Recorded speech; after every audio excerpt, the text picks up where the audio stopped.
Junior doctors are set to go on strike yet again. The courts are increasingly logjammed, and the OBR has stated that Britain simply can't afford to exist as it has done previously. George, why don't you kick us off with what the latest is on the junior, or now we call them resident doctor strikes, and the context of all of this?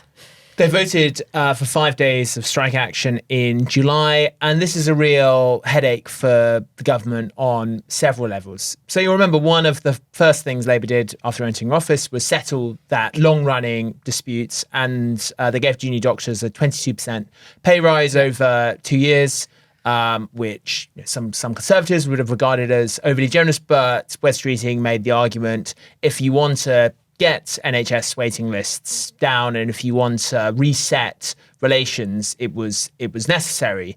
But if we see a return to fraught industrial relations, that's a real headache in terms of their reform agenda and reducing waiting lists. And I think that's why Wes Streeting has taken a very combative approach. With their other pay award factored in, he said, look, I don't know any trade union which has received a 28.9% pay rise and then voted for more strike action. The case the junior doctors make is that their pay is still lower in real terms than it was pre-austerity. Where it gets quite technical is the rate of inflation you use. So they like to use the RPI measure, based on which I think their pay is still 20% lower, but based on CPI, they're not actually that far off matching their previous pay. So it feeds into a trend we're seeing across public and private sector, which is formerly sort of generally affluent middle-class professions feeling squeezed and saying to the government, you might think you made us a generous offer. It doesn't feel like that to us. Yeah, it's interesting, isn't it? Because if you look at public opinion, I think there was quite a lot of support for the doctors' strikes, under the Conservatives, and that public support has started to go down. So now almost half of the public oppose the doctors going on strike. That's what the latest polling I've seen suggests, and only whereas before it was a majority. And only 1 in 5 support them now. And what's really interesting about that polling is that it's the same for people who voted Labour in 2024 as it is like across the country. So there's definitely been a shift in public sentiment. The other challenge, though, for the government is whether the public think this is unreasonable or not, and the polling suggests that a lot of them do. I think because that 22% figure was so high, like most people in the private sector or in other public sector areas did not get a 22% pay rise. So they're kind of looking at it and going, okay, we're not quite sure where you're coming from.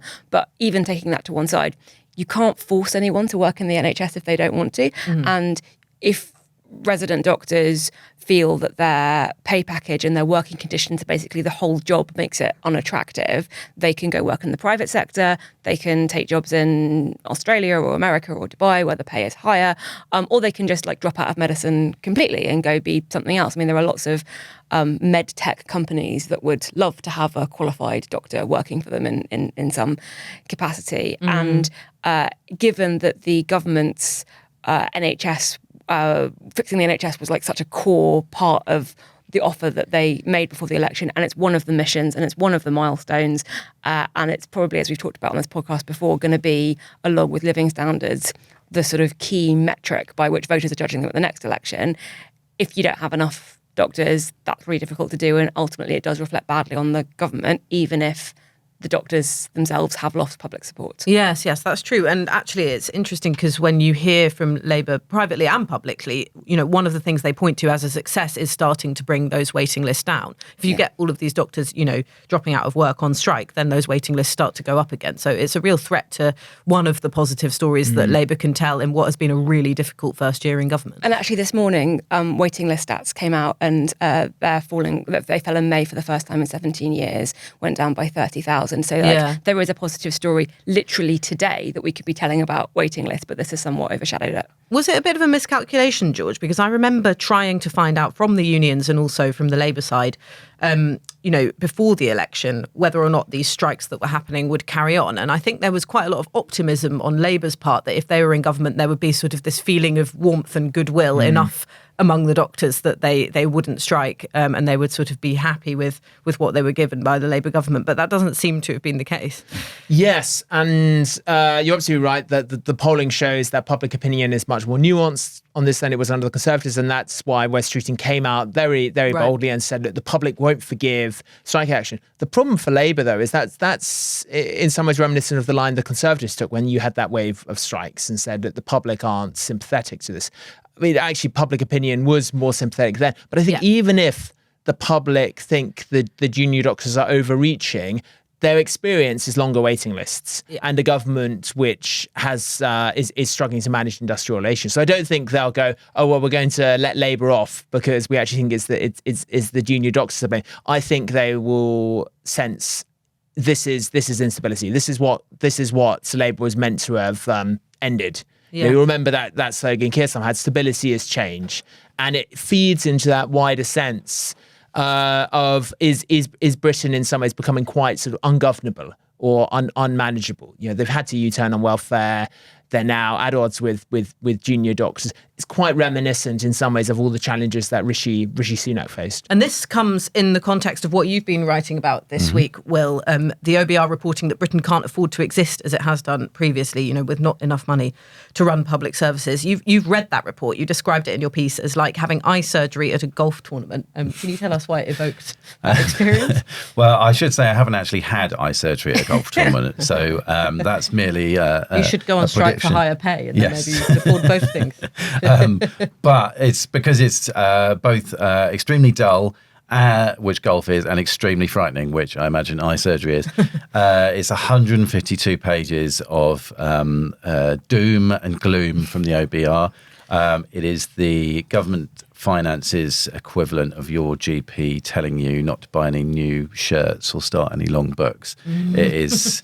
You know, so it's the Fiscal Risk and Sustainability Report, which is a look at the long-term future of public finances. Right. And what it says is that Britain is now less able to face future potential economic shocks of the kind that we've seen in recent years with the pandemic, the energy price shock, but also that public debt levels are on a path to becoming absolutely enormous, and that's partly to do with a lot of these wider factors, things like climate change, geopolitical factors, but it's also to do with pensions in a number of different ways. So first of all, we are spending more on the state pension because we are getting older as a society, which is good, right? It's good that everyone's living longer. But that means that, from the mid-20th century, when we spent about 2% of GDP on the state pension, we now spend about 5%.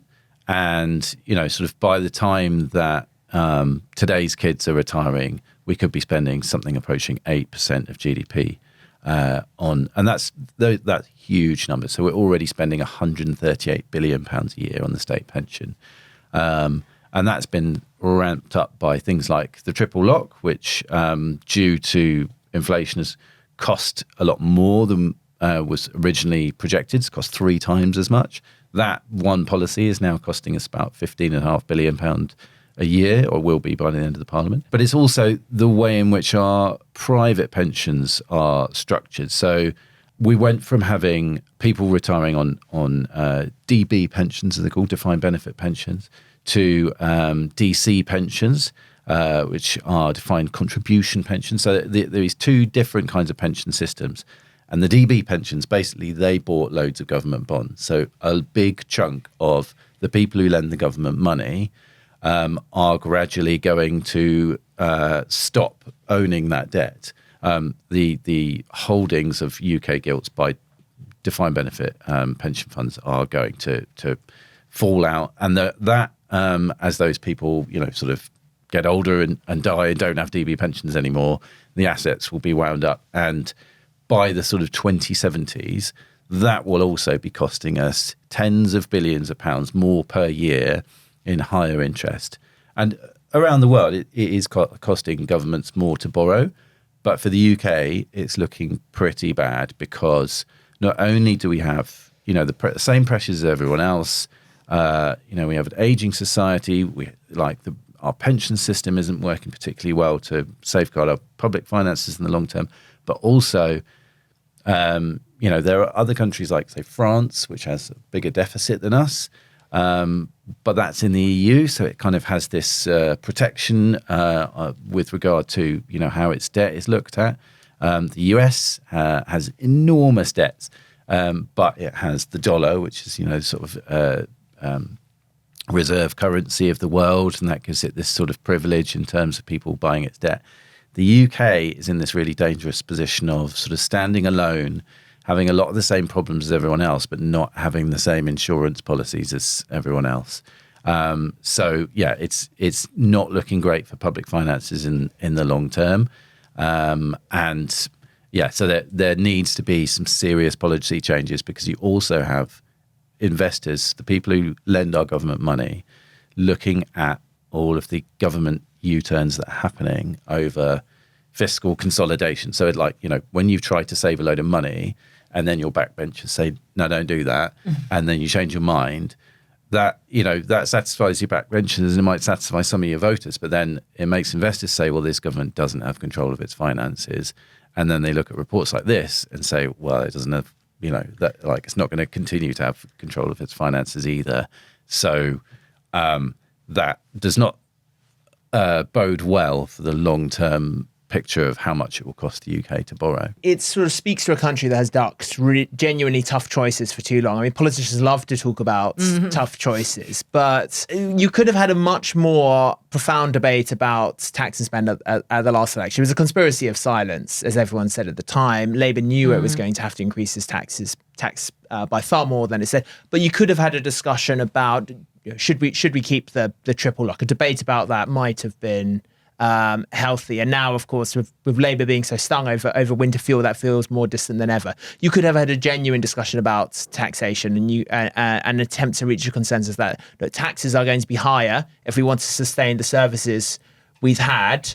And where should the burden fall? Can I say something on the triple lock and just like the framing around it? Because there was a moment at PMQs this week that I think was really relevant to that. So the triple lock ensures that the state pension rises by inflation, workers' wage increase, or 2%, whichever is highest. So whatever happens, pensioners get an increase even if workers don't. And we saw that at the time when the state pension went up and workers didn't, and that's just how the triple lock works. Yeah. Because, and that's why it became so much more expensive. And that's what became more expensive. Time of inflation, yeah.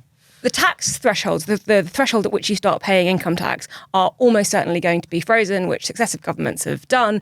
It's like a stealth tax. It's a way of increasing taxes, but it doesn't look like you're increasing taxes. People don't notice, although they do notice, but they don't notice as much as like a new tax. Yes. And what that means is that if the tax thresholds stay the same, because the triple lock means the state pension is rising, for the first time, people who only get the state pension may be liable to pay income tax on that. And this was brought up at PMQs by Kemi Badenoch, and she called it a retirement tax.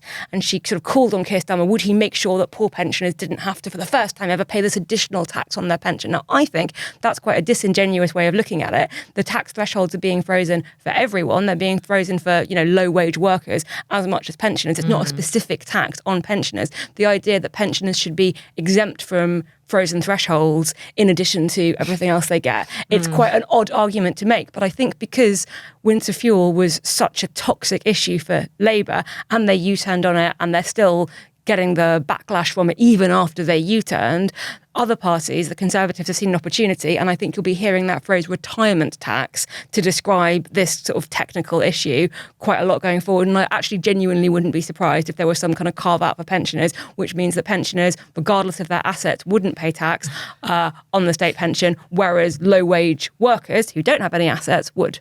Can I pitch my mad policy idea to try and fix this? Yes. Please. So you should keep the triple lock, perhaps controversially, because you don't want to go back to, you do need to keep uprating the state pension against inflation. Otherwise, if you end up with the kind of pensioner poverty that you had in the 1970s and 1980s, that's really bad. And that cost will just pop up somewhere else in the health system. So you need to keep giving the state pension to people who can't afford it. And especially like in this OBL report, it says, there are going to be increasing numbers of people who are pensioners who are in private rent and that kind of thing. So there will be lots of people who haven't saved enough for retirement. You need to give them some money. But there will also be lots of people, and there are already lots of people who get the state pension who definitely don't need it. So there's 1.1 million people, roughly, probably more by now, who get the state pension, who have private pension pots of over £1 million. So that is very, very roughly enough, depending on what kind of product you buy. That is enough to have about 60 grand a year in income for the rest of their lives. Those people, if they've got that much, they've probably also got some other assets. They've probably paid off their mortgages. That is just, the state pension for them is just like literally their bar bill on one of their cruises they take per year. They do not need that. And some of those people would say, if you take that state pension away from me, you'll be taking away, I paid into it all my life. They didn't. No, they didn't. They, it is not a pension didn't. pot. It is not a pension pot. National insurance is just income tax some people don't pay. It's just a weird, it goes into the National Insurance Fund, and sometimes there's a surplus which will cease to exist fairly soon. But the proceeds are used in the same way as other government funds. They can be used to invest in government debt, or and it's covered by the Treasury. So if there isn't enough in the pot, the Treasury tops it up. Yeah. So it's just another pot of government money, and the money that you are paying today as a worker is being used to pay today's pensioners their pensions. So we have a situation in this country where something approaching 10% of people in work are in poverty, and those people are paying tax to over 1 million very wealthy pensioners for them to spend on champagne or whatever it is. So you need to take the state pension away from those people.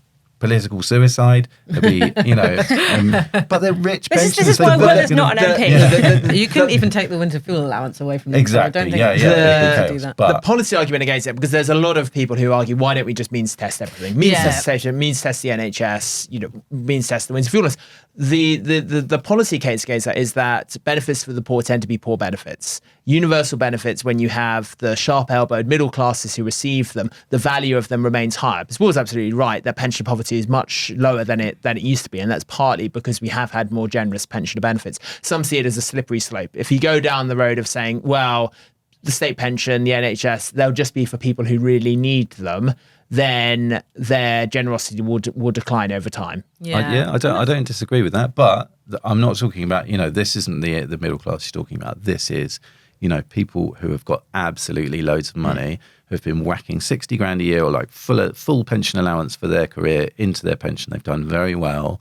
They don't need to be given over £200 a week by people in work now. It's so interesting how pensioners are treated differently from other groups. So another benefit that used to be universal is child benefit, not talking about the 2-child benefit cap. This is the benefit that anyone, you got kind of per child. Yeah. And it was decided that it was going to be taken away from quote unquote high earners. And now if you earn more than £60,000, if either of you in a couple earns more than £60,000, you don't get it at all. So we've kind of decided that child benefit, which is a benefit that goes for the raising of children, shouldn't be universal, but the state pension should be. And I think that's a really interesting example of where our values as a society are and how the political conversations go. But it's also because people like Hemingway, at PMQs, participate in this fiction that the state pension isn't a benefit. It's like an investment that people have made by, but if you would qualify for the state pension, you could spend your whole life not working and still qualify for the state pension. But people are you encouraged can, to think as you looked at, have worked here for a couple of years and then gone off to live in Australia and managed to buy entitlement to the state pension. Will wrote a great article on this that we should link to in the show notes.